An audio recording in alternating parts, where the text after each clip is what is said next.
Hello everyone, मैं जगजीत सिंह राणा स्वागत करता हूं आप सभी का simplify GK and current affairs पर। आज का हमारा टॉपिक है ज्योग्राफी सीरीज़ की लेक्चर 6, जिसमें हम पढ़ेंगे भारत की नदियों के बारे में। आइए शुरू करते हैं आज का अपना सेशन। पहले भारत की नदियाँ, पहले हम ये समझते हैं कि भारत में दो नदी तंत्र हैं। पहला हमारा है हिमालयी नदी तंत्र, जो हिमालय की नदी है, जिसका उद्गम हिमालय से होता है, उसे कहते हैं हम हिमालय नदी तंत्र। दूसरा हमारा है प्रायद्वीपीय नदी तंत्र, जो प्रायद्वीप दक्षिण भारत की जितनी भी नदियां हैं, जो हमारी पश्चिमी घाट से या विंध्य सतपुड़ा पर्वत, विंध्याचल श्रेणी से जो हमारी नदियां का उद्गम होता है, उसे हम प्रायद्वीपीय भारत की नदियां कहते हैं। प्रायद्वीपीय भारत का नदी का मतलब मेनली जो दक्षिण भारत की नदियां हैं उनके बारे में हम पढ़ेंगे। ओके, भारत की नदियाँ दो भागों में बटी हुई है, हिमालयी नदी तंत्र और प्रायद्वीपीय भारत नदी तंत्र। हिमालयी नदी तंत्र भी 3 भागों में बटा हुआ है। हिमालयी नदी में 3 भागों में बटा हुआ है। नदी तंत्र का मतलब है जितनी जो बड़ी मेजर जो नदियां हैं उनका उद्गम हिमालय से होता है। तो पहला हमारा नदी तंत्र है सिंधु नदी तंत्र, ठीक है। दूसरा हमारा तंत्र है गंगा नदी तंत्र। तीसरा हमारा नदी तंत्र है ब्रह्मपुत्र नदी तंत्र। अब ये तंत्र क्या है? सिंधु नदी तंत्र एक मेजर नदी है जिसका उद्गम हिमालय से होता है। सिंधु नदी तंत्र ये बड़ी नदी है, इसमें कई अन्य छोटी नदियां आकर इसमें मिलती हैं, तो ये एक तंत्र बनाती हैं नदियों का, तो उसे कहते हैं सिंधु नदी तंत्र। ओके, इसी प्रकार गंगा नदी हिमालय से उद्गम होता है, इसमें छोटी बड़ी सारी नदियां आके मिलती हैं, फिर ये हरिद्वार देवप्रयाग में ये मिलती है, फिर उस गंगा नदी का निर्माण होता है, तो इसे कहते हैं गंगा नदी तंत्र, ठीक है।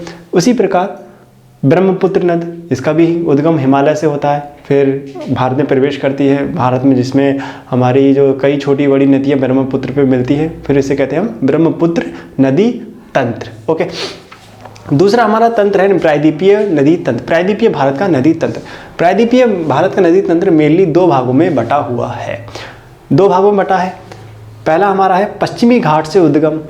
जिस नदी का उद्गम पश्चिमी घाट की जो पहाड़ियाँ हैं वहाँ से उद्गम होता है, तो उन्हें कहते हैं पश्चिमी घाट से उद्गम वाली नदियाँ, जिसमें हमारी आती हैं कृष्णा नदी, कावेरी नदी, गोदावरी नदी। ओके, तो इसको भी हम पढ़ेंगे। फिर दूसरा हमारा तंत्र जो है वो विंध्याचल श्रेणी, जो विंध्याचल श्रेणी से हमारी जो नदियाँ हैं उसके बारे में पढ़ेंगे। विंध्याचल श्रेणी से हमारी 3 नदियाँ निकलती हैं, महानदी, ताप्ती और नर्मदा। ये मेजर नदियाँ हैं, इसमें कई छोटी बड़ी नदी आके इसकी सहायक नदियाँ इनकी जो हेल्प करती हैं, तो वो उसमें आके मिलती है। तो ये तो हुआ हमारे समझने वाली बात कि हिमालय जो भारत की जो नदियाँ हैं उनका 2 तंत्र होता है, हिमालयी नदी तंत्र, दूसरा प्रायद्वीपीय भारत की नदियों का तंत्र। ओके, अब आगे। अब हम बात करते हैं अपने हिमालयी नदी तंत्र के पहला तंत्र सिंधु नदी तंत्र। अब सिंधु नदी तंत्र के बारे में हम बात करें, मैप में हम इसको देखा जाए तो ये तिब्बत है,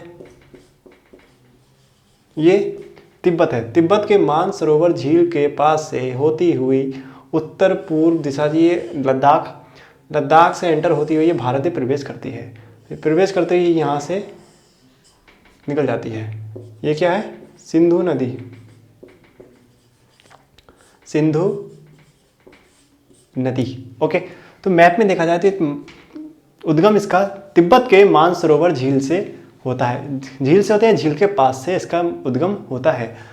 उत्तर पश्चिम दिशा की तरफ बहती हुई ये लद्दाख के दमचोक नामक स्थान से भारत में प्रवेश करती है। प्रवेश करके ये आगे बहती हुई प्रवेश करती है।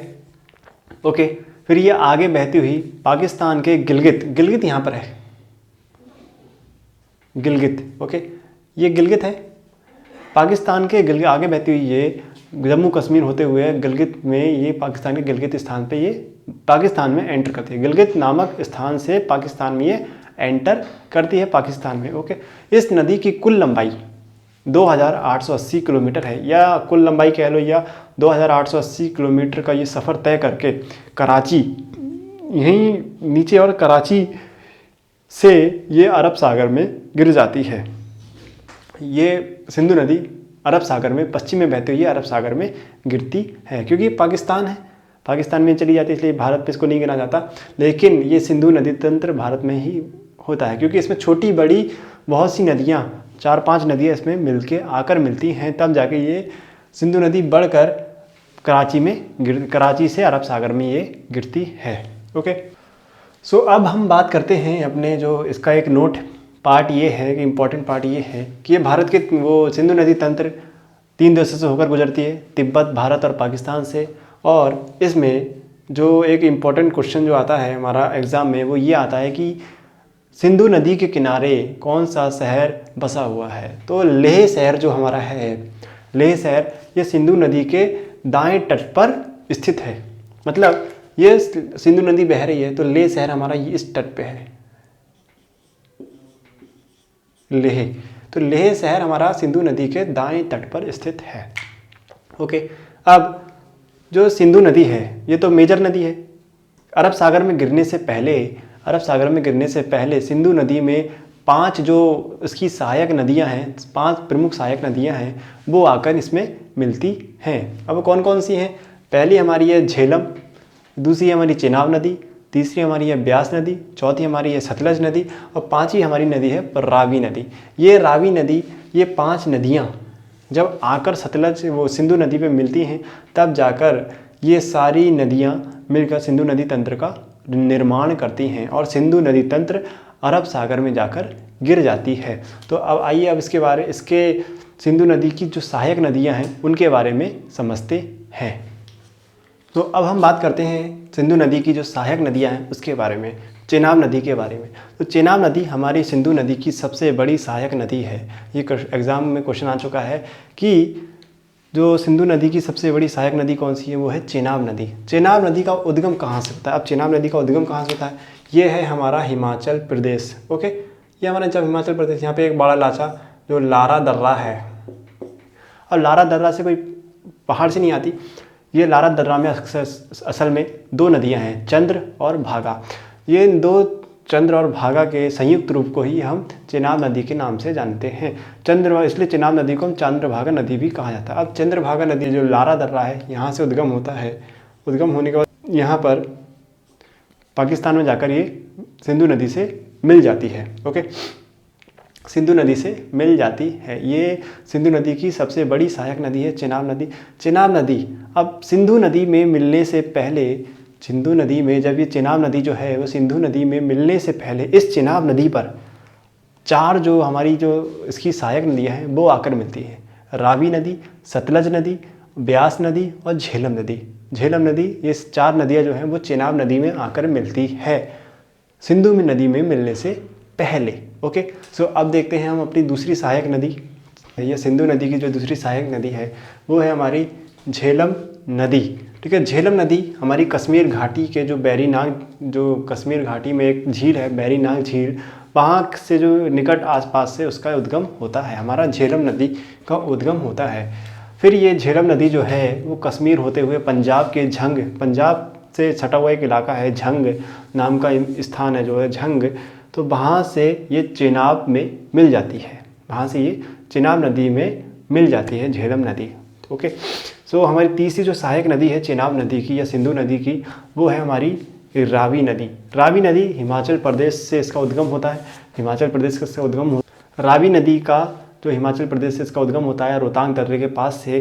फिर यह नदी जो रावी नदी है वो आगे बढ़ते हुए कश्मीर और पंजाब होते हुए झंग के निकट, झंग एक स्थान है, वहाँ से ये कश्मीर में झंग एक स्थान है जहाँ से ये पाकिस्तान में एंटर होती है और चेनाब नदी पे मिल जाती है। तो अब हम बात करते हैं अपनी सतलज नदी जो सिंधु नदी तंत्र या चेनाब नदी की जो दूसरी सबसे बड़ी सहायक नदी है, जो सहायक नदी है उसके बारे में, सतलज नदी के बारे में। सतलज नदी का उद्गम कहाँ से होता है? तो ये सतलज नदी का उद्गम हमारा तिब्बत के ये राक्षस ताल यहाँ पे है, राक्षस ताल से होता हुआ ये हिमाचल प्रदेश से एंटर करती है और ये समानांतर बहती हुई यहाँ पंजाब में और यहाँ से होती हुई पाकिस्तान में भावलपुर जो एक जगह है वहाँ पर चेनाब नदी से ये मिल जाती है। ये सिंधु नदी के बराबर ही चलती है।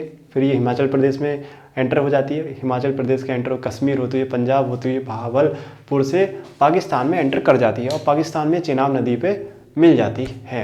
ओके, तो ये है हमारी सतलज नदी जो चेनाब नदी की एक सहायक नदी है। एग्जाम में ऐसे भी आ सकता है सतलज नदी किसकी सहायक नदी है, सिंधु नदी की या चेनाब नदी की। तो मेजरली देखा जाए तो ये चेनाब नदी की एक सहायक नदी है। अगर तंत्र के हिसाब से देखा जाए तो ये सिंधु नदी तंत्र की एक सहायक नदी है।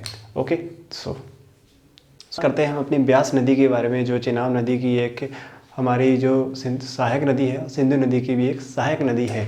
तो ब्यास नदी मेनली कहाँ से हमारी उद्गम होता है? तो ब्यास नदी का हमारा उद्गम जो है हिमाचल प्रदेश के यहाँ हमारा रोहतांग जो पास है, रोहतांग जो दर्रा है, वहाँ से ये निकलती है। और कुल्लू घाटी हिमाचल प्रदेश में एक प्रसिद्ध है कुल्लू घाटी है, उसी के घाटी कुल्लू घाटी से बहते हुए ये पंजाब में के हरिके में क्षेत्र, जो हरिका एक स्थान है, हरिके में ये सतलज नदी से मिल जाती है। मतलब कि चेनाब नदी में तो मिलती है, लेकिन ये सतलज की भी सहायक नदी है। ब्यास नदी सतलज में मिल जाती है चेनाब नदी में मिलने से पहले, पंजाब के हरिके क्षेत्र में। अब यहाँ एक इम्पॉर्टेंट बात है, आप उसे देखिए। इम्पॉर्टेंट ये है कि नोट डाल के लिखिएगा कि जो हमारा सतलज नदी और ब्यास नदी है, मतलब जो हमारी सतलज नदी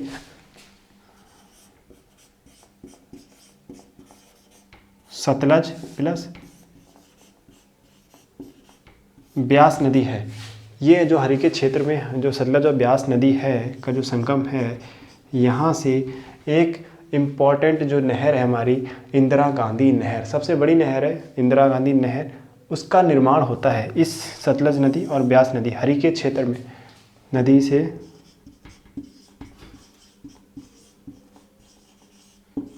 हरिके बैराज, हरिके बैराज एक बैराज है, हरिके क्षेत्र में एक बैराज है, वहाँ से हरिके क्षेत्र में तो सतलज और ब्यास नदी से हरिके क्षेत्र में नहर का निर्माण होता है, नहर का निर्माण होता है। उस नहर का नाम जो है वो हमारा है इंदिरा गांधी नहर, इंदिरा गांधी नहर।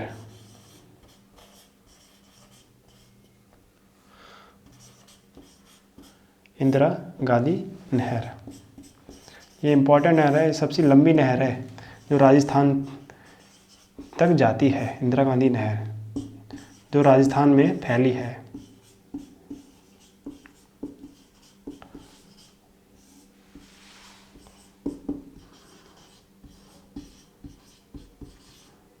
जो राजस्थान में फैली है। इस नहर की जो लंबाई है वो 470 किलोमीटर है,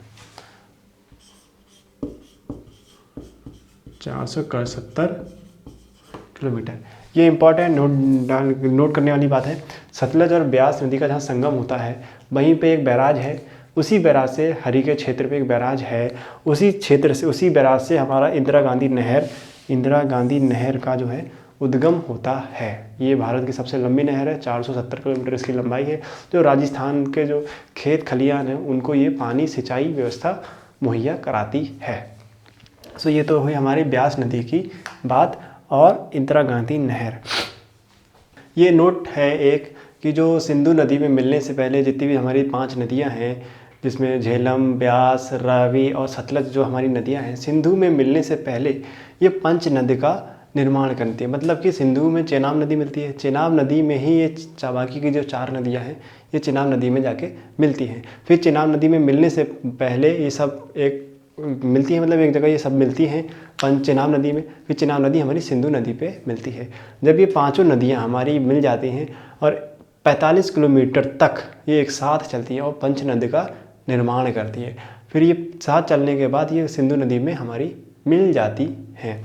सिंधु मिलने के बाद ये सारी नदियाँ हमारी अरब सागर में गिर जाती हैं सिंधु नदी में मिलकर। ओके, यहाँ पे एक नोट और भी है कि पंजाब को हमारी 5 नदियों की भूमि भी कहा जाता है, या 5 नदियों का स्थान भी कहा जाता है, क्योंकि जो हमारी जो 5 नदियाँ हैं झेलम, रावी, ब्यास, ये सब हमारी पंजाब से होकर ही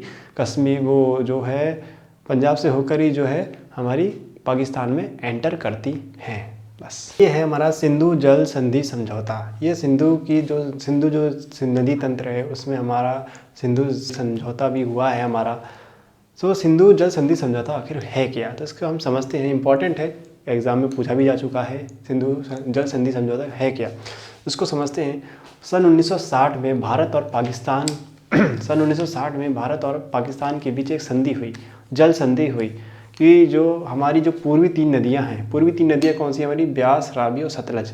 तो हमारी पूर्वी 3 नदियां हैं ब्यास, रावी और सतलज, उसका जो नियंत्रण है वो हमारे भारत के पास है। बाकी जो हमारी चिनाब, सिंधु और जो हमारी झेलम नदी की जो नियंत्रण है, उसका हमारा जो नियंत्रण है वो पाकिस्तान के पास है। अब नियंत्रण से क्या मतलब है, सिंधु, झेलम और चिनाब नदी के पानी को हम रोक नहीं सकते। इसका मतलब ये है कि इसका जो नियंत्रण है, हम इन नदियों पे, सिंधु, झेलम और चिनाब नदी पे हम डैम नहीं बना सकते। ओके, इसका नियंत्रण हमारे पास नहीं है, इसका नियंत्रण पाकिस्तान के पास है। वैसे ही ब्यास, रावी और सतलज नदी का नियंत्रण हमारे पास है। ये जो 3 नदियाँ हैं, इसका सतलज हमें जो नियंत्रण है, इसमें हम डैम बना सकते हैं। जितने पावर प्रोजेक्ट्स हैं, सिंचाई नहर है, हम इन चीज़ से बना सकते हैं। क्योंकि सतलज और जो हमारे जो सतलज और ब्यास नदी का जो संगम था, उसी से हमारी हरीके जो क्षेत्र में जो हमारी वो बैराज निकला है, इंदिरा गांधी नहर, तो वो इसी संधि के कारण ही हमारा हुआ। ठीक है, निकाली गई। क्योंकि इन जो ब्यास, रावी और सतलज का जो नियंत्रण है वो हमारे पास है। इसमें हम डैम और जो भी हमारे प्रोजेक्ट्स हैं वो उसमें हम कर सकते हैं। तो ये सिंधु जल संधि समझौता जो है, सिंधु जल संधि समझौता जो ये है, वो यही कहता है कि 1960 में बना, और इसका जो हमारा नियंत्रण, मेनली ये नियंत्रण से हमारा रिलेटेड है। ओके, सो ये हुआ हमारा सिंधु नदी तंत्र के बारे में। अब बात करते हैं अपने गंगा नदी तंत्र के बारे में। गंगा नदी तंत्र, जिस प्रकार से हमारे सिंधु नदी तंत्र के बारे में पढ़ा हम लोगों ने, उसी प्रकार गंगा नदी तंत्र भी हमारा है। गंगा नदी तंत्र में छोटी मोटी जो कई सहायक नदियां हैं गंगा नदी की, वो इसका गंगा नदी तंत्र का, गंगा नदी मिलकर गंगा नदी तंत्र का निर्माण करती हैं। तो गंगा नदी की जो अगर बेसिकली बात की जाए तो इसके फैक्ट क्या हैं, तो 2525 किलोमीटर इसकी कुल लंबाई है। साथ ही ये उत्तर भारत और पूरे भारत की सबसे लंबी नदी है हमारी गंगा।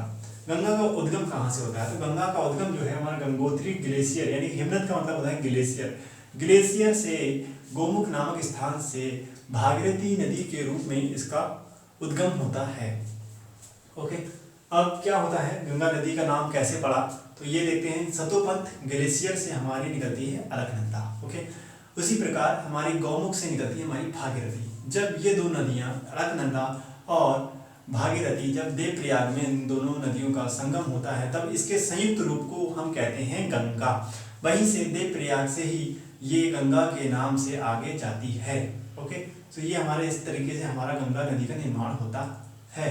तो गंगा नदी का निर्माण होता है। गंगा नदी अपना जल त्याग कहाँ करती है, गंगा नदी अपना जल त्याग किस सागर में करती है, तो गंगा नदी जो अपना जल त्याग है वो पूरब की ओर बढ़ती हुई, मतलब पूरब की ओर बढ़ती हुई ये बंगाल की खाड़ी में गिर जाती है, बांग्लादेश से, और पश्चिम बंगाल से बंगाल की खाड़ी में गिर जाती है। सो गंगा नदी, ओके, गंगा नदी हमारे उत्तराखंड से जब निकलती है तो गंगा नदी उत्तर प्रदेश, बिहार होते हुए हमारी पश्चिम बंगाल तक बहती है। पश्चिम बंगाल में एक जगह का नाम है फरक्का नामक स्थान। फरक्का नामक स्थान पे ये हमारी गंगा नदी 2 धाराओं में बट जाती है। 2 धाराओं में बट जाती है। पहली धारा का नाम होता है हमारा हुगली, पहली धारा का नाम होता है हमारा हुगली, दूसरी धारा का नाम होता है हमारी जो मुख्य धारा होती है वो होती है भागीरथी। अब फरक्का में ये 2 धाराओं में कैसे बढ़ती है, पश्चिम बंगाल में फरक्का नामक स्थान पर एक बैराज है हमारा, Farakka barrage. Farakka barrage important है, ये पूछा भी जाता है कि फरक्का बैराज हमारा कहाँ पे स्थित है, तो फरक्का बैराज हमारा पश्चिम बंगाल में स्थित है। तो फरक्का बैराज में हमारा गंगा नदी पर बना हुआ ये बैराज है, जहाँ से ये 2 धाराओं में बट जाता है। पहला हमारा है हुगली, दूसरी हमारी मुख्य धारा है भागीरथी। ओके, गंगा नदी हमारे फरक्का जो नामक स्थान से उसमें 2 धाराओं में बट जाती है, हुगली और भागीरथी के रूप में। सो अब जो भागीरथी हमारी मुख्य धारा है गंगा, जो फरक्का में हमारी जो बट जाती है हुगली और भागीरथी में, तो भागीरथी यानी कि गंगा के नाम से बांग्लादेश में मुख्य धारा के रूप में प्रवेश करती है। ओके, ये एग्जाम में क्वेश्चन पूछा जाता है कि बांग्लादेश में गंगा किस धारा के रूप में प्रवेश करती है। तो बांग्लादेश में जो हमारी गंगा नदी है वो भागीरथी मुख्य धारा के रूप में बांग्लादेश में प्रवेश करती है, जहां पर इसे पद्मा के नाम से जाना जाता है, पद्मा के नाम से जाना जाता है। अब क्वेश्चन ये भी आता है हमारा एग्जाम में कि गंगा को बांग्लादेश में किस नाम से जाना जाता है, तो पद्मा के नाम से हमारा नाम से जाना जाता है। ओके, नाम से जाना जाता है। आगे बहती हुई ये पद्मा हमारी ब्रह्मपुत्र नदी जिसे बांग्लादेश में जमुना के नाम से जाना जाता है से मिल जाती है। अब इसका मतलब समझे, जो हमारी गंगा नदी है वो ब्रह्मपुत्र नदी, अब ब्रह्मपुत्र नदी को भी बांग्लादेश में जमुना के नाम से जानते हैं।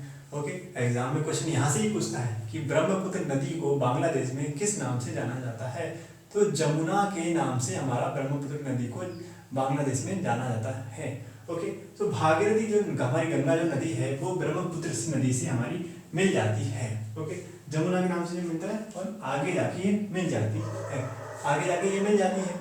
इसी जो ब्रह्मपुत्र और भागीरथी का जो संयुक्त रूप है हमारा, यानी कि गंगा और ब्रह्मपुत्र का जो संयुक्त रूप है उसे हम कहते हैं मेघना। एग्जाम में क्वेश्चन ये बहुत इंपॉर्टेंट है, मेघना। ठीक है, ये एग्जाम में क्वेश्चन ये पूछा जाता है हमारा कि जो ब्रह्मपुत्र नदी और भागीरथी या गंगा नदी का जो संयुक्त रूप को हम किस नाम से जाना जाते हैं या किस नाम से हम जानते हैं, तो ब्रह्मपुत्र और भागीरथी यानी कि गंगा नदी का जो संयुक्त रूप है उसे हम मेघना के रूप से जाना जाता है। ओके, जिसे बंगाल की खाड़ी में गिर जाती है। तो ब्रह्मपुत्र और जब गंगा नदी हमारी मिलती है तो संयुक्त रूप को हम उसको कहते हैं मेघना। आगे जाकर ये बंगाल की खाड़ी में हमारी गिर जाती है। ओके, सो ये हमने पढ़ा कि गंगा नदी हमारी कहाँ से उद्गम हुआ, लंबाई क्या थी, और बांग्लादेश में इसको क्या कहा जाता है, जमुना को बांग्लादेश में क्या कहता है, ब्रह्मपुत्र को बांग्लादेश में क्या कहा जाता है, और गंगा और ब्रह्मपुत्र के संयुक्त रूप को क्या कहा जाता है, तो संयुक्त रूप को हमारा मेघना कहते हैं। बंगाल की खाड़ी में गिरने से पहले गंगा ब्रह्मपुत्र में मिल जाती है, जिसका संयुक्त नाम हमारा मेघना होता है, आगे बंगाल की खाड़ी में गिर जाती है। ओके, तो अब हम बात करते हैं अपने गंगा की सहायक नदियों के बारे में। तो हमने ये पढ़ा कि गंगा नदी कहाँ से निकलती है, उसका उद्गम कहाँ से होता है, कहाँ पर वो गिरती है। सो गंगा नदी का तंत्र बनता कैसे है, इसके बारे में हम जानते हैं। सो गंगा की जो सहायक नदियाँ हैं, बहुत सी सहायक नदियाँ हैं गंगा की, उसमें हमारी है यमुना, कोसी नदी, सोन नदी, गोमती नदी, दामोदर नदी, घाघरा, गंडक और रामगंगा नदी। तो ये जो नदियाँ हैं वो हमारी जो गंगा की सहायक नदियाँ हैं, इन नदियों से हमारा गंगा का नदी तंत्र बनता है। बंगाल की खाड़ी में गिरने से पहले गंगा में ये 8 नदियाँ हमारी गंगा में आकर मिलती हैं। ओके, हैं अपने गंगा नदी की सबसे बड़ी सहायक नदी यमुना नदी के बारे में। ओके, तो गंगा की जो सहायक नदी है वो यमुना नदी है। यमुना नदी का उद्गम उत्तराखंड के बंदर ऊंच चोटी से यमुनोत्री ग्लेशियर से होता है। यमुना नदी उत्तराखंड से निकलती है और हरियाणा, दिल्ली, उत्तर प्रदेश होते हुए ये प्रयागराज में गंगा नदी से मिल जाती है, यानी प्रयागराज में गंगा नदी और यमुना नदी का संगम हो जाता है। ओके, यमुना नदी का जो प्राचीन नाम है वो कालिंदी नदी है। कालिंदी नदी, ये पूछा जा चुका है एग्जाम में कि यमुना नदी का प्राचीन नाम क्या है, तो यमुना नदी का प्राचीन नाम हमारा कालिंदी नदी है। उसी प्रकार जैसे गंगा की हमारी सहायक नदियाँ हैं, उसी प्रकार यमुना नदी की भी सहायक नदियाँ हैं। तो उनके बारे में देखते हैं। तो चंबल, बेतवा और केन, ठीक है, ये हमसे पूछा जा चुका है एग्जाम में कि चंबल नदी किस नदी का जो है एक सहायक, या चंबल नदी किसकी सहायक नदी है, तो यमुना नदी की सहायक नदी है। केन नदी जो है वो किसकी सहायक नदी है, वो हमारी यमुना नदी की सहायक नदी है। तो ये एग्जाम में ये पूछा जा चुका है हमारा यमुना की सहायक नदियों के बारे में भी और गंगा की सहायक नदी के बारे में भी। तो अब हम बात करते हैं यमुना की सहायक नदी के बारे में। तो यमुना की जो सहायक नदी है वो है हमारी चंबल नदी। चंबल नदी हमारी कहाँ से निकलती है इसके बारे में हम देखते हैं। तो चंबल नदी का उद्गम जो हमारा है वो मध्य प्रदेश के इंदौर क्षेत्र में स्थित महू से निकलती है। यह नदी राजस्थान से होते हुए उत्तर प्रदेश के इटावा क्षेत्र में यमुना नदी से मिल जाती है। इस नदी की कुल लंबाई 905 किलोमीटर है। ये यमुना नदी की सहायक नदी है। इसके बारे में एग्जाम में पूछ चुका है कि चंबल नदी किसकी सहायक नदी है, तो ये यमुना नदी की सहायक नदी है हमारी चंबल नदी। हम बात करते हैं अपनी यमुना नदी की दूसरी सहायक नदी है बेतवा नदी, उसके बारे में। तो यमुना नदी की जो दूसरी सहायक नदी है बेतवा नदी, इसका उद्गम हमारे मध्य प्रदेश के भोपाल से निकलती है। ओके, मध्य प्रदेश के भोपाल से निकलती है, जो उत्तर पूर्व होते हुए उत्तर प्रदेश के हमीरपुर नामक स्थान में ये यमुना नदी से मिल जाती है। यमुना नदी से ये हमारी मिल जाती है। बात करते हैं बेतवा नदी में एक नोट डाल के लिखिए कि प्रसिद्ध स्थान जो हमारा सांची है, प्रसिद्ध स्थान सांची, एक क्षेत्र का नाम है, एक शहर का नाम है सांची, वो बेतवा नदी के किनारे स्थित है। ये एग्जाम में क्वेश्चन पूछा जा चुका है कि सांची जो शहर है वो किस नदी के किनारे हमारा स्थित है। तो सांची जो स्थित शहर है वो हमारा बेतवा नदी के किनारे स्थित है। सांची किसके लिए प्रसिद्ध है? सांची किसके लिए प्रसिद्ध है? तो सांची हमारा जो है कई बौद्ध धर्म, हमारे जो बौद्ध धर्म की स्मारकें हैं उसके लिए हमारा सांची प्रसिद्ध है। सांची का स्तूप जो है वो हमारा यहीं पर स्थित है, बेतवा नदी के किनारे ही स्थित है।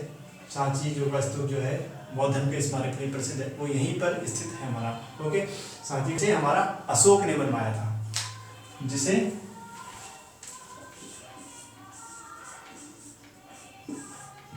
अशोक ने बनवाया था।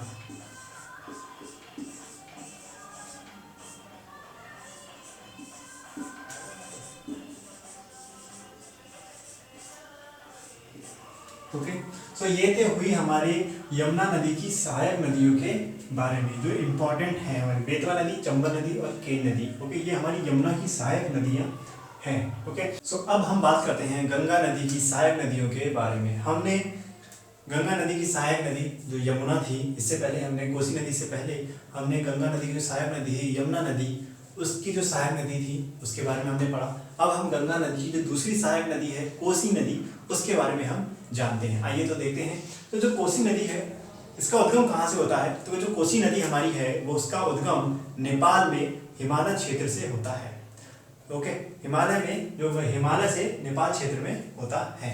नेपाल से ये नदी हमारी बिहार में आती है, बिहार में आती है। ये नदी का जो एक फैक्ट है वो ये है कि ये नदी जो है वो अपना मार्ग बदलती रहती है, अपना रास्ता बार बार ये बदलती रहती है। ओके, इस कारण और अपना रास्ता बदलती है और इसमें अधिक मात्रा में बाढ़ आती है, अधिक मात्रा में इसमें जल आता है। इसी कारण इसे बिहार का शोक भी कहते हैं। ये एग्जाम में क्वेश्चन पूछा जा चुका है कि बिहार का शोक किस नदी को कहते हैं?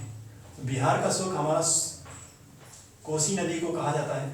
बिहार का शोक, ये एग्जाम में इंपॉर्टेंट है, आता है एग्जाम में कि बिहार का शोक किस नदी को कहा जाता है। तो बिहार का शोक हमारा कोसी नदी को कहते हैं। ओके, तो ये नदी हमारी गंगा नदी से कहाँ मिलती है? तो ये नदी हमारी गंगा नदी से बिहार में एक जगह है कटिहार, बिहार में एक जगह है, बिहार के कटिहार में, कटिहार हमारा शहर है, क्षेत्र है, वहाँ पर ये गंगा नदी से मिल जाती है। तो ये तो हुई हमारी कोसी नदी की बात। कोसी नदी पूछता है हमसे कि गंगा की सहायक नदी कौन सी है? कोसी नदी। तो कोसी नदी को हम बिहार का शोक भी कहते हैं। क्यों कहते हैं हम बिहार का शोक? क्योंकि इसमें जब बाढ़ आती है तो अधिक मात्रा में जल आता है हिमालय से। ओके, अधिक मात्रा में इसमें जल आता है और वही जल हमारे बिहार में तबाही का कारण बनता है, इसलिए इसे बिहार का शोक कहा जाता है।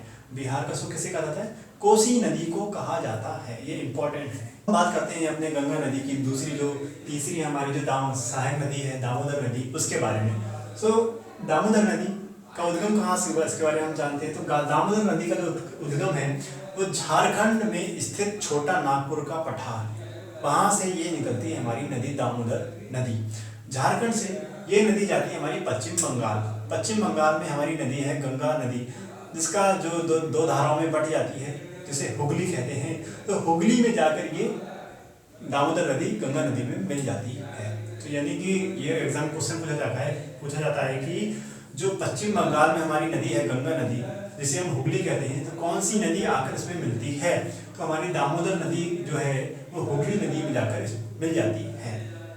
ओके, तो अब इसमें एक फैक्ट ये है कि अचानक इस नदी में बाढ़ आ जाती है, अचानक इस नदी में बाढ़ आ जाती है और इसी बाढ़ के कारण बंगाल में जो है बहुत सारा जान हानि का जो है नुकसान होता है। तो इसी कारण इसको हम बंगाल का अभिशाप भी कहा जाता है। एग्जाम में क्वेश्चन आ चुका है कि बंगाल का अभिशाप किस नदी को कहा जाता है? तो बंगाल का अभिशाप जो है वो दामोदर नदी को कहा जाता है।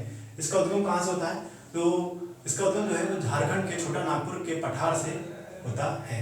ओके, तो दामोदर नदी में एक नोट हमारा ये है कि प्रदूषण में इस नदी में बहुत सारा प्रदूषण है, इसलिए इस नदी को हमारा जैविक मरुस्थल भी कहा जाता है। ये भी इंपॉर्टेंट है एग्जाम के लिए, एग्जाम के पर्सपेक्टिव से कि जैविक मरुस्थल किस नदी को कहा जाता है। तो जैविक मरुस्थल जो है हमारा दामोदर नदी को कहा जाता है, क्योंकि इस नदी में बहुत सारा प्रदूषण है। प्रदूषण सीवेज का, हर चीज़ का जो पॉलीथीन हो गया, जो भी हर तरह के जो प्रदूषण है, जल प्रदूषण, वो उसमें आकर मिलता है। तो इसमें नदी में बहुत सारा प्रदूषण होने के कारण इस नदी को हमारा जैविक मरुस्थल के नाम से भी जाना जाता है। तो ये तो हमारी दामोदर नदी के बारे में। अब हम बात करते हैं अपनी गंगा नदी की जो सहायक अगली सहायक नदी है गोमती नदी, उसके बारे में। तो गोमती नदी जो है हमारी कहाँ से उसका उद्गम है, तो गोमती नदी जो है हमारा उत्तर प्रदेश के पीलीभीत नामक स्थान में एक ताल है या एक झील है जिसे गोमत ताल कहा जाता है, जिसे फुलर झील के नाम से भी जाना जाता है, पीलीभीत में स्थित है। तो इस नदी का उद्गम वहां से होता है। तो गंगा नदी की एकमात्र ऐसी नदी है जिसका उद्गम मैदानी क्षेत्र से होता है। ये इम्पोर्टेंट इसलिए है क्योंकि इस नदी का जो उद्गम क्षेत्र है वो मैदानी भाग से होता है। ये एग्जाम में पूछा जा चुका है कि किस। अब बात करते हैं हम अपनी सोन नदी की। गंगा नदी की अगली सहायक नदी हमारी सोन नदी है। तो इसका उद्गम हमारा कहाँ से होता है, तो इसका उद्गम जो हमारा है वो मध्य प्रदेश राज्य के अमरकंटक नामक स्थान से इसका उद्गम होता है। अमरकंटक से ये निकलती है और उत्तर की ओर बहती हुई ये पटना, बिहार के पटना के निकट ये गंगा में मिल जाती है हमारी सोन नदी। ओके, ये हमारी सोन नदी है। इसमें एक नोट करने वाली बात ये है कि जो सोन नदी और यमुना नदी के बीच जो जल विभाजन का कार्य है वो कैमूर की पहाड़ियां हमारी करती हैं। यमुना नदी का जल और सोन नदी का जल का जो बंटवारा करता है हमारा, वो कैमूर की पहाड़ियां करती हैं। तो ये तो हमारी सोन नदी गंगा नदी की सहायक नदी के बारे में। हम अपनी गंगा की जो सहायक नदियाँ की जो और हमारी जो सहायक नदियाँ हैं जैसे घाघरा और गंडक। तो गंगा की जो सहायक नदियाँ हैं, घाघरा जिसे सरयू कहा जाता है और वह गंडक नदी गंगा नदी के बाएं तट पर मिलती हैं। गंगा नदी के बाएं तट पर मिलती हैं। तो बस ये घाघरा और गंडक के बारे में नहीं पूछता कि वो गंगा नदी के किस तट पर आकर मिलती हैं, तो बाएं तट पर आकर मिलती हैं। तो ये तो रही बात हमारी गंगा की सहायक नदियों के बारे में। गंगा की सहायक नदी कौन सी थी? पहली यमुना थी, दूसरी हमारी कोसी थी, तीसरी हमारी दामोदर नदी थी, फिर हमारी सोन नदी आई और फिर आई हमारी ये घाघरा और गंडक नदियाँ। ओके, अब हम बात करते हैं अपने गंगा नदी से इम्पोर्टेंट पॉइंट के बारे में। सो गंगा नदी से जो इम्पोर्टेंट पॉइंट्स हैं जो एग्जाम में पूछे जाते हैं उनके बारे में। तो पहला पॉइंट हमारा गंगा नदी को 2008 में राष्ट्रीय नदी का हमें दर्जा दिया गया। सो ये क्वेश्चन आता है कि भारत की जो राष्ट्रीय नदी है उसे क्या कहा जाता है, तो भारत की जो राष्ट्रीय नदी है उसे गंगा नदी कहा जाता है। सन 2008 में भारत सरकार ने राष्ट्रीय नदी का गंगा नदी को राष्ट्रीय नदी का दर्जा दिया, राष्ट्रीय नदी घोषित की गई 2008 में। ठीक है, दूसरा हमारा पॉइंट है गंगा नदी के जो किनारे सबसे बड़ा शहर है। एग्जाम में पूछा जा चुका है ये कि कानपुर किस नदी के किनारे स्थित है। तो कानपुर जो है हमारा गंगा नदी के किनारे स्थित है और कानपुर सबसे बड़ा शहर है गंगा नदी के किनारे जो स्थित है। ओके, ये सेकंड पॉइंट हुआ हमारा। तीसरा हमारा पॉइंट है सुंदरवन डेल्टा। दुनिया का सबसे बड़ा जो डेल्टा है वो है सुंदरवन डेल्टा। इसका आधा भाग पश्चिम बंगाल में है और आधा भाग जो है हमारा बांग्लादेश में है। ओके, इसका आधा भाग हमारा पश्चिम बंगाल में और आधा भाग हमारा बांग्लादेश में है। तो सुंदरवन डेल्टा का निर्माण कैसे किया जाता है, कैसे होता है, तो जब नदी हमारी ब्रह्मपुत्र नदी से मिलती है तो ये जो दोनों नदी मिलकर हमारा सुंदरवन डेल्टा का निर्माण करती हैं। ओके, ये तीसरा हमारा पॉइंट है सुंदरवन डेल्टा का निर्माण ब्रह्मपुत्र नदी और गंगा नदी दोनों मिलकर करती हैं। ठीक है, चौथा हमारा पॉइंट है हमारा बिहार राज्य में कितने जिले गंगा नदी के किनारे बसे हैं। ओके, सो ये एग्जाम में क्वेश्चन पूछा जा चुका है कि 13 जिले बिहार के जो 13 जिले हैं वो गंगा नदी के किनारे स्थित हैं। तो इनमें संख्या पूछी जाती है कितने जिले, 13 जिले हमारे बिहार के वो गंगा नदी के किनारे स्थित हैं। ओके, फिर आती है हमारी बात कि कौन सी नदी गंगा की जो सहायक नदियां हैं, तो कौन सी नदी हमारे दाएं तट पर आकर मिलती हैं और कौन सी नदी हमारी बाएं तट पर आकर मिलती हैं। तो इसको देखते हैं। सो पहले तो हम देखते हैं दाएं तट में मिलने वाली नदी। तो दाएं तट में मिलने वाली नदी जो हमारी है वो यमुना है, सोन नदी है और टोंस नदी है। और बाएं तट में मिलने वाली नदी जो हमारी है वो गोमती है, घाघरा, गंडक और कोसी नदी है। अब इसको मैप में जरा देखें। तो ये जो नदी है, ये जो लाइन है, तो ये जो नदी है हमारी वो हमारी गंगा नदी। ऊपर वाला हिस्सा जो है वो बायां है। अगर इस टाइप से देखा जाए तो ये जो हमारी नदी जा रही है उत्तराखंड से होते हुए ये जा रही बंगाली खाड़ी तक। ऊपर वाला हिस्सा हमारा बाएं है, नीचे वाला हिस्सा हमारा दाएं है, ठीक है। तो ऊपर जो बाएं वाले हिस्से में हमारी कौन सी नदी मिलती है? गोमती नदी, घाघरा नदी, गंडक नदी और कोसी नदी मिलती है। उसी प्रकार दाएं तट पर हमें कौन सी नदी मिलती है? यमुना नदी मिलती है, सोन नदी मिलती है और टोंस नदी मिलती है। तो ये तो बात हुई हमारे गंगा नदी से रिलेटेड जो इम्पोर्टेंट पॉइंट्स हैं जो एग्जाम में पूछे जा चुके हैं या पूछे जा सकते हैं उनके बारे में। तो गंगा नदी के इम्पोर्टेंट पॉइंट्स ये हमारे पॉइंट्स हैं। अब हम बात करते हैं अपने ब्रह्मपुत्र नदी तंत्र के बारे में। ब्रह्मपुत्र नदी तंत्र से पहले हमने सिंधु नदी तंत्र के बारे में पढ़ा, जिसमें हम सिंधु नदी की सहायक नदियों के बारे में हमने पढ़ा। उसके बाद हमने गंगा नदी तंत्र के बारे में पढ़ा, गंगा की सहायक नदियों के बारे में पढ़ा। अब हमारा अगला नदी तंत्र जो है वो है ब्रह्मपुत्र नदी तंत्र। तो ब्रह्मपुत्र नदी तंत्र के बारे में देखें तो ब्रह्मपुत्र नदी जो है हमारे तिब्बत के मानसरोवर झील के निकट एक ग्लेशियर है जिसे आंगसी ग्लेशियर कहते हैं। वहां से ये निकलती है। फिर जो तिब्बत से हमारी जो ब्रह्मपुत्र नदी निकलती है, पहले ये तिब्बत से भारत में प्रवेश करती है, भारत से फिर ये बांग्लादेश से प्रवेश करती है, फिर ये 3 देशों से रास्ता न तय करके ये बंगाल की खाड़ी में गिर जाती है। ओके, सो ये जो नदी है तिब्बत में इसे सांगपो के नाम से जाना जाता है। एग्जाम में क्वेश्चन पूछा जा चुका है कि सांगपो जो नदी है तिब्बत में कौन सी नदी है? तो ब्रह्मपुत्र जो नदी है वो हमारी सांगपो नदी के नाम से जाना जाता है। ओके, फिर ये नदी जो है हमारी पूरब तिब्बत से पूरब की ओर बहते हुए अरुणाचल प्रदेश में एक नामचा बरवा पर्वत है, वहां से ये यू टर्न लेके इंडिया में एंटर करती है, भारत में इसका प्रवेश होता है। अरुणाचल प्रदेश में ब्रह्मपुत्र जो नदी है उसका नाम हमारा है दिहांग।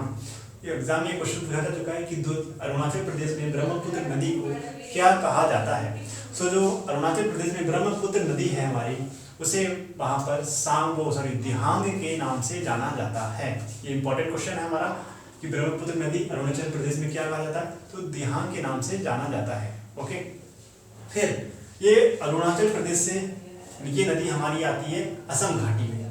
असम जो घाटी है हमारी असम राज्य में, असम घाटी में ये आती है। ओके, वहीं से इसे ब्रह्मपुत्र का नाम दिया गया। जब ये असम घाटी में आती है, उसी घाटी के बाद इस नदी का नाम पड़ जाता है हमारा ब्रह्मपुत्र। फिर उस असम घाटी के बाद जब ये निकलती है, फिर जाती है हमारी ब्रह्मपुत्र नदी जो फिर जाती है हमारी बांग्लादेश में। बांग्लादेश में जहाँ पर इसे जमुना के नाम से जाना जाता है, बांग्लादेश में ब्रह्मपुत्र का नाम जमुना है, जहाँ पर इसे जमुना के नाम से जाना जाता है।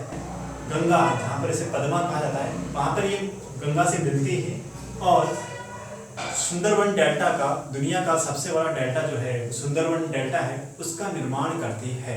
ओके, बांग्लादेश में। ओके, बांग्लादेश में जो है सुंदरवन डेल्टा का निर्माण करती है। फिर ये दोनों बंगाल की खाड़ी में जाके गिर जाती है। हमारी ब्रह्मपुत्र जो नदी है वो सुंदरवन डेल्टा का निर्माण करके बंगाल की खाड़ी में गिर जाती है। सो ये था हमारा ब्रह्मपुत्र नदी तंत्र के बारे में। ओके, तो अब हम बात करते हैं अपने ब्रह्मपुत्र नदी के जो सहायक नदियां हैं उसके बारे में। ब्रह्मपुत्र नदी की जो सहायक नदियां हैं इतनी ज़्यादा इंपॉर्टेंट नहीं है, लेकिन फिर भी हम इसको बताते हैं। ब्रह्मपुत्र की जो सहायक नदियां हैं, पहली है तीस्ता नदी, स्वरनसिरी, लोहित नदी, बराक नदी, कामेरी, और भी छोटी मोटी नदियां हैं, लेकिन उसके बारे में जो मेन है वो यही है। सो जो तीस्ता नदी है वो सिक्किम से निकलती है। ओके, और बांग्लादेश में जाके ये ब्रह्मपुत्र से मिल जाती है। ओके, सो अब आता है हमारे इंपॉर्टेंट पॉइंट्स ऑफ ब्रह्मपुत्र नदी के। तो ब्रह्मपुत्र में से कुछ जो एग्जाम से रिलेटेड कुछ पॉइंट्स हैं तो उनके बारे में हम देखते हैं। तो सबसे पहला हमारा है जो ब्रह्मपुत्र नदी है उसमें विश्व का सबसे बड़ा आइलैंड है, मतलब जो रिवर आइलैंड है, जो नदी द्वीप है विश्व का सबसे बड़ा, उसको कहते हैं माजुली। तो माजुली एग्जाम में आ चुका है कि माजुली जो द्वीप है वो ब्रह्मपुत्र नदी पे है, क्योंकि एग्जाम में पूछा जा चुका है माजुली जो द्वीप है वो किस नदी का एक हिस्सा है। तो ये ब्रह्मपुत्र नदी का हिस्सा है। ब्रह्मपुत्र नदी पे ये द्वीप जो है स्थित है। माजुली विश्व का सबसे बड़ा नदी द्वीप है। ओके, तो ये एग्जाम पूछा जा चुका है। उसी प्रकार ब्रह्मपुत्र नदी पे एक विश्व का सबसे छोटा आइलैंड भी है जिसे हम उमानंदा कहते हैं। माजुली भी आता है, उमानंदा भी आता है। ठीक है, विश्व के सबसे बड़े नदी द्वीप भी माजुली इसमें स्थित है, और जो सबसे छोटा द्वीप है नदी द्वीप वो भी उमानंदा जो है वो भी इसमें स्थित है। ओके, सो लोहित नदी को हम, जो लोहित नदी है ब्रह्मपुत्र की सहायक नदी, उसको हम खून की नदी भी कहा जाता है। ओके, तो अगला हमारा पॉइंट जो है असम घाटी में जो हमारी ब्रह्मपुत्र नदी है वो एक गुफा मार्ग में चलती है, मतलब गुम्फित मार्ग बनाती है। ओके, तो ये हमारी कौन सी नदी? ब्रह्मपुत्र नदी। सो ये तो हुई हमारे पूरे ब्रह्मपुत्र नदी तंत्र के बारे में, ब्रह्मपुत्र नदी तंत्र के बारे में। ओके, सो ये पूरा हमारा वो हिमालय का जो नदी तंत्र है उसके बारे में। तो पहला हमारा तंत्र है सिंधु नदी तंत्र, दूसरा हमारा गंगा नदी तंत्र, तीसरा हमारा है ब्रह्मपुत्र नदी तंत्र। आज के सेशन में बस इतना ही। अगले हम लेक्चर में हम पढ़ेंगे प्रायद्वीपीय भारत की जो नदियां हैं, प्रायद्वीपीय भारत की जो हमारे नदी तंत्र है उसके बारे में अगले लेक्चर में हम यही पढ़ेंगे। सो अंत में बस इतना ही कहना चाहता हूँ, अगर आपको वीडियो अच्छी लगी हो तो वीडियो को लाइक करें, शेयर करें, और कोई क्वेश्चन या क्वेरी हो तो वीडियो पर कमेंट जरूर करें, और अंत में सब्सक्राइब जरूर करें। Thank you.